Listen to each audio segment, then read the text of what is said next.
15 জুলাই আওয়ামী লীগের সাধারণ সম্পাদক আন্দোলনরত শিক্ষার্থীদের রাজাকার স্লোগানের জন্য তাদের মোকাবেলায় ছাত্রলীগই যথেষ্ট মন্তব্য করলে শিক্ষার্থীদের আন্দোলনে হামলা করে ছাত্রলীগ। তারা রড, লাঠি, হকি স্টিক সহ আগ্নেয়াস্ত্র নিয়ে শহীদুল্লাহ হল ও ঢাকা মেডিকেল কলেজের সামনে আন্দোলনকারী শিক্ষার্থীদের উপর হামলা চালায়। দমন করার উদ্দেশ্যে ছাত্রলীগ এবং বিভিন্ন অছাত্র বহিরাগত সন্ত্রাসীদের এনে এই আন্দোলনে হামলা চালিয়েছে।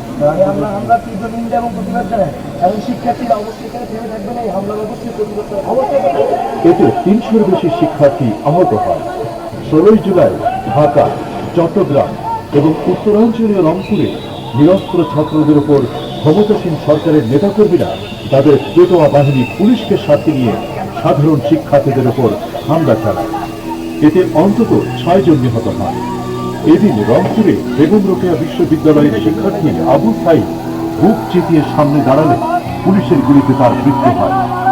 মৃত্যুকে নির্ভয়ে আলিঙ্গন করার এই দৃশ্য সামাজিক যোগাযোগ মাধ্যমে ছড়িয়ে পড়লে আন্দোলন অসহযোগের পথে মোড় নেয়।